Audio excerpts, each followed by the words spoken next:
नमस्कार दोस्तों, मैं हूँ रूबी पारेख और गीगल पर आप सभी का एक बार फिर से स्वागत है। और आज अभी जो आप बुक सुनने वाले हैं, ये वो बुक है जो दुनिया में बहुत से लोग दिन रात पढ़ते हैं, सुनते हैं, ताकि वो अपने सबकॉन्शियस माइंड को सक्सेस के लिए प्रोग्राम कर सके। लेकिन क्या आपको पता है कि ये बुक लिखी कैसे गई थी और इसके पीछे कितनी सारी मेहनत की गई है? वैसे इस बुक के ऑथर है नेपोलियन हिल। नेपोलियन हिल को उस वक्त अमेरिका के वन ऑफ द रिचेस्ट इंसान एंड्रयू कार्नेगी ने बुलाया और कहा कि मैं दुनिया को एक अमीर बनने का सीक्रेट और उसकी फिलॉसफी देना चाहता हूं, लेकिन उसके लिए कम से कम 20 साल का समय लग सकता है। तो क्या तुम मेरे लिए 20 साल तक काम करोगे? लेकिन तुम्हें कोई सैलरी या पैसा वैसा नहीं मिलेगा। मुझे अभी के अभी हाँ या ना में जवाब दो। अब ये सब सुनकर के तो पहले नेपोलियन हिल को कुछ समझ ही नहीं आया, लेकिन फिर उन्होंने सोचा कि अगर दुनिया का सबसे अमीर आदमी मुझे कुछ कह रहा है तो मुझे ये काम कर ही लेना चाहिए। और नेपोलियन हिल इस काम के लिए मान गए। उसके बाद एंड्रयू कार्नेगी ने नेपोलियन हिल को उस वक्त के बहुत फेमस लोगों से मिलवाया और कहा कि मैं जानता हूं कि ये सब फ्यूचर में बहुत सक्सेसफुल होने वाले हैं। जाओ पता करो कि इन सब में क्या कॉमन है और ये अमीर कैसे बने। इनमें सबसे पहला नाम था हेनरी फोर्ड का। आई होप हम सब जानते हैं कि मिस्टर फोर्ड कौन है, और अगर नहीं जानते हैं तो उनकी फोर्ड गाड़ियां तो पक्के से जानते ही होंगे। इसके बाद वो और भी फेमस लोगों से मिले, जिनमें अलेक्जेंडर ग्राहम, थॉमस एडिसन जैसी पर्सनैलिटीज शामिल थी। और 20 सालों की मेहनत के बाद नेपोलियन हिल ने ये बुक पब्लिश की और हमें कई सारे स्टेप्स के थ्रू बताया कि एक कॉमन आदमी किस तरीके से अपनी फाइनेंशियल कंडीशन को इम्प्रूव कर सकता है, अपना माइंडसेट चेंज कर सकता है और अमीर बन सकता है। सो आई होप आप एक्साइटेड होंगे नेपोलियन हिल की 20 साल की मेहनत को सुनने के लिए, यानी उनकी book masterpiece think and grow rich को सुनने के लिए। तो आइए इस सफर का हिस्सा बनते हैं और सबसे पहले जानते हैं इस किताब के बारे में। एक इंसान जिसने थॉमस एल्वा एडिसन के साथ बिजनेस पार्टनरशिप करने की सोची। हमारे विचारों में अनलिमिटेड पावर होती है। अगर इन विचारों में पर्पस और मजबूत इरादे जुड़े हुए हों तो आप अमीर बन सकते हैं और वो सब कुछ हासिल कर सकते हैं जो आपने सोचा है।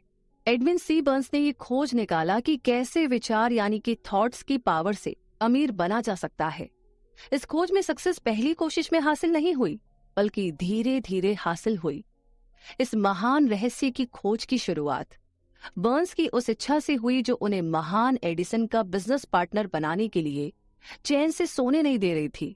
बर्न्स के उस विल पावर की सबसे बड़ी बात ये थी कि वो क्लियर थे कि उन्हें एडिसन के साथ काम करना है, ना कि एडिसन के ऑफिस में काम करना है। अब बर्न्स की कहानी को ध्यान से सुने कि उनकी सोच हकीकत में कैसे बदली। फिर आपको वो 3 नियम बेहतर तरीके से समझ में आएंगे जो आपको अमीर बनाते हैं। जब बर्न्स के मन में ये विचार कौन था, तब वो इस हालत में नहीं थे कि वो इस पर कोई कदम उठा सके। उनके रास्ते में 2 चुनौतियां थी। पहली तो ये कि एडिसन से उनकी कभी मुलाकात ही नहीं हुई थी और ना ही एडिसन उन्हें जानते थे। दूसरा ये कि उनके पास रेल का भाड़ा देने का इतना पैसा ही नहीं था कि वो ऑरेंज न्यू जर्सी तक पहुंच सके। ये सारी चुनौतियां इतनी बड़ी थी कि ज्यादातर लोगों के कॉन्फिडेंस को डगमगा दे और उनकी सोच यहीं पर दम तोड़ दे। लेकिन उनके इरादे इतने कमजोर नहीं थे। उन्होंने ठान ली थी और हार नहीं मानी, बल्कि बिना टिकट मालगाड़ी से सफर करके ईस्ट ऑरेंज तक पहुंच गए। उन्होंने एडिसन के लेबोरेटरी में खुद का परिचय दिया और कहा कि वो इस इन्वेंटर के साथ बिजनेस करने आए थे। काफी समय के बाद एडिसन ने इस पहली मुलाकात का खुलासा कुछ इस तरह किया था। वो मेरे सामने एक आम टूरिस्ट की तरह खड़ा था, लेकिन उसके चेहरे का तेज देखकर ये पता चल गया था कि वो जिस कारण से यहाँ पर आया है उसके लिए पक्का इरादा करके आया है। इतने सालों के एक्सपीरियंस में मुझे ये नॉलेज हो गया था कि अगर किसी चीज को दिल से चाहो तो सारी कायनात तुम्हें उससे मिलाने की कोशिश में जुट जाती है। मैंने भी उसके मजबूत इरादों को भांपकर उसे एक मौका दे दिया था और उसने इस बात को पूरी तरह से दिमाग में बैठा लिया था कि उसे सक्सेस को पाकर के ही रहना है। धीरे धीरे उसके काम ने ये भी साबित कर दिया कि मैंने उसे मौका देकर के कोई गलती नहीं की थी। उस नौजवान बर्न्स ने उस वक्त एडिसन से क्या कहा ये उतना इम्पोर्टेंट नहीं था जितना कि उन्होंने इस बारे में सोचा कि उन्हें एडिसन के साथ में काम करना है। तो इस बात पर एडिसन ने भी अपनी सहमति जताई थी। अगर थॉट की पावर की ये बात हर रीडर तक पहुंच जाए तो उन्हें पूरी किताब पढ़ने की कोई जरूरत नहीं है। बर्न्स अपने पहले ही इंटरव्यू के बाद एडिसन के बिजनेस पार्टनर नहीं बन गए थे। बल्कि उन्हें एडिसन के ऑफिस में बहुत ही कम सैलरी में काम करने का मौका दिया गया था। ये काम ऐसा था जो एडिसन के लिए ज्यादा काम का नहीं था, पर बर्न्स के लिए तो बहुत ही इम्पोर्टेंट था। इस मौके ने बर्न्स को अपने होने वाले पार्टनर को अपनी बिजनेस स्किल दिखाने का मौका दिया था। उनके होने वाले पार्टनर वहां पर उनके काम को परख सकते थे। कई महीने बीत चुके थे, पर ऐसा कुछ भी खास नहीं हो रहा था जिससे बर्न्स अपने उस गोल तक पहुंच सके जो उन्होंने अपने दिलो दिमाग में संजो रखा था। पर उनके मन में कुछ ना कुछ ऐसा चल रहा था जिसका रिजल्ट बाद में निकला। पर तब तक वो सबकॉन्शियसली एडिसन के बिजनेस पार्टनर बनने के अपने विचार पर और भी जोर देकर सोचने लगे थे। साइकोलॉजिस्ट ने ये सही कहा है कि जब भी कोई विचार दिमाग पर हावी हो जाए तो वो हकीकत में आपके सामने आ जाता है। बर्न्स पूरी तरह एडिसन के साथ काम करने के लिए तैयार थे और वो तब तक अड़िग खड़े रहे जब तक उन्होंने वो हासिल नहीं कर लिया जिसे वो इतने समय से खोज रहे थे। उन्होंने कभी भी इस बात पर विचार नहीं किया कि इतना परेशान होने की क्या जरूरत है, कुछ नहीं तो चलो सेल्समैन की जॉब आसानी से मिल जाएगी। बल्कि उन्होंने ये विचार किया कि मैं यहाँ पर एडिसन के साथ बिजनेस करने के लिए आया हूँ। मैं तब तक पीछे नहीं हटूंगा जब तक मैं इस मकसद में जीत नहीं जाता, चाहे बची हुई सारी जिंदगी यहीं पर गुजारनी पड़े। ये सच है कि अगर आप एक पर्पस को लेकर के पूरी जिंदगी जीते हैं तो आप एक अलग ही कहानी लिख सकते हैं। शायद उस समय बर्न्स को ये बात पता नहीं थी, लेकिन उनकी मजबूत विल पावर और पक्के इरादे ने बड़ी से बड़ी बाधाओं को पार करके उन्हें वो मौका दिला दिया था जिसकी वो तलाश कर रहे थे। वैसे मौकों की खास बात ये होती है कि ये बिल्कुल अलग अंदाज में हमारे सामने आते हैं। सिर्फ इतना ही नहीं, जैसा आपने सोचा होता है उससे बिल्कुल अलग दिशा से भी ये मौके आने लगते हैं। ऐसा कह सकते हैं कि मौकों की ये चालाकी होती है कि वे पिछले दरवाजे से आते हैं और कई बार तो दुर्भाग्य और कुछ पलों की हार के रूप में भी हमारे सामने आ जाते हैं। शायद यही कारण है कि ज्यादातर लोग इन मौकों को पहचानने में चूक जाते हैं। उस समय एडिसन ने एक नई डिवाइस खोजी थी जिसका नाम एडिसन डिस्टार्टिंग मशीन था। बाद में उसे एडिफोन नाम से भी जाना गया। एडिसन के सेल्समैन उस मशीन के लिए बहुत ज्यादा एक्साइटेड नहीं थे। उन्हें तो ऐसा लग रहा था कि इसे बेचने के लिए उन्हें कुछ ज्यादा ही मेहनत करनी पड़ेगी। बर्न्स को बस इसी मौके की तो तलाश थी। उन्होंने इस मौके का जमकर फायदा उठाया और तुरंत उस मशीन को बेचने की अपनी इच्छा जाहिर की। ये वो मशीन थी जिसके लिए दुनिया में सिर्फ 2 ही लोग एक्साइटेड थे, एक तो बर्न्स और दूसरा उस मशीन को बनाने वाला। उन्होंने इतने बेहतरीन तरीके से इस मशीन को बेचा कि एडिसन ने बर्न्स को उस मशीन को पूरे देश के मार्केट में डिलीवर करने का कॉन्ट्रैक्ट ही दे दिया। इस बिजनेस की सक्सेस ने इसे एक नया स्लोगन दे दिया, made by Edison and installed by Burns, यानी कि एडिसन ने बनाया और बर्न्स ने लगाया। ये बिजनेस डील इतनी सक्सेसफुल हुई कि इसने बर्न्स को बहुत अमीर बना दिया, पर इससे ज्यादा उन्होंने ये साबित कर दिया कि अगर आप ठान ले तो आप भी अमीर बन सकते हैं। असल में बर्न्स ने कितना पैसा कमाया इसकी सही जानकारी तो नहीं है, पर यह अनुमान है कि उस समय उन्होंने 20 से 30 लाख डॉलर कमाए थे। जो भी ये अमाउंट रहा हो, ये उस नॉलेज के सामने फीकी पड़ जाती है जिन रूल्स की मदद से, जिन नियमों की मदद से बर्न्स ने वो हासिल किया था जो वो असल में चाहते थे।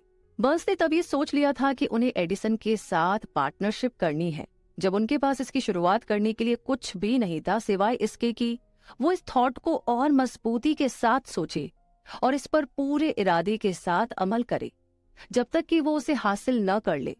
उनके पास बिल्कुल भी पैसा नहीं था, वो ज्यादा पढ़े लिखे भी नहीं थे, यहाँ तक कि उनके पास कोई पावर भी नहीं थी, पर उनके पास हिम्मत थी, विश्वास था और विल पावर थी कि वो जीत सकते हैं। इन सभी ताकतों के साथ वो उस महान इन्वेंटर का दाया हाथ बन बैठे। तो आइए अब उस इंसान की कहानी के बारे में जानते हैं जिनके पास अमीर बनने के कई सारे मौके थे, पर उन्होंने अपने गोल से सिर्फ 3 फीट की दूरी पर काम करना बंद कर दिया।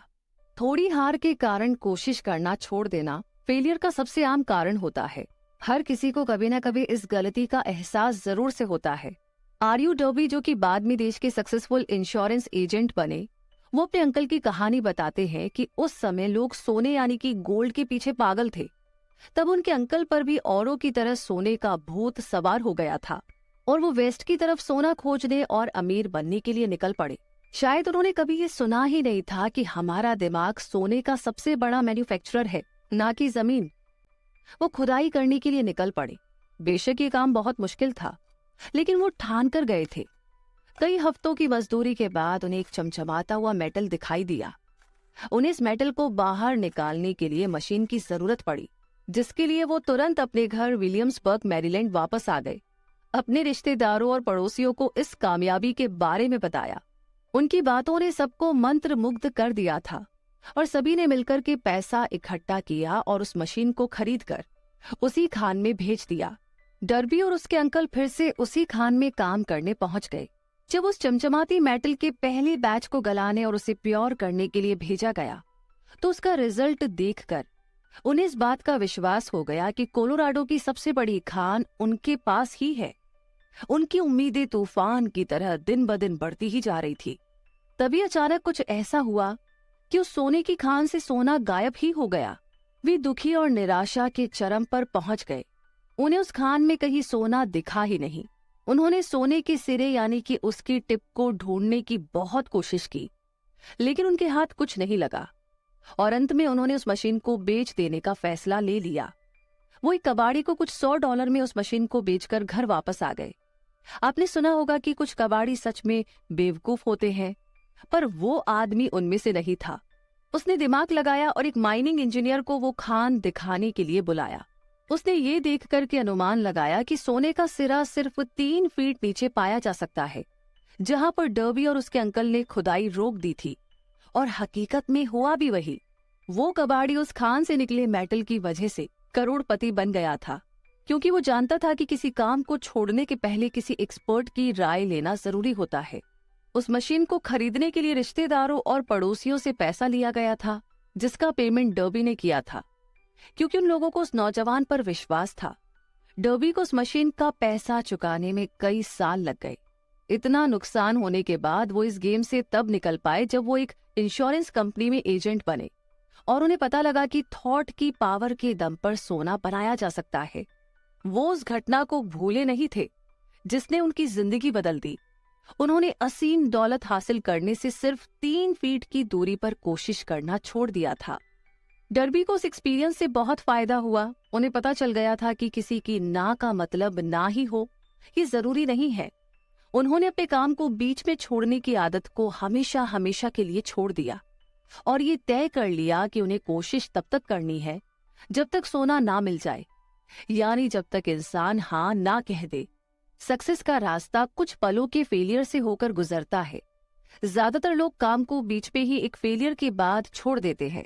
उन्हें पता होना चाहिए कि फेलियर सिर्फ कुछ देर का इंतजार है, हार नहीं। अमेरिका के लगभग 500 सक्सेसफुल लोगों ने यह स्वीकार किया है कि उन्हें सक्सेस तब मिली जब हार उनके बिल्कुल करीब थी। तो फेलियर इस मामले में बहुत ही चालाक होती है। वो लोगों के मन को भटकाने के लिए अक्सर तभी आती है जब सक्सेस बहुत ही करीब होती है।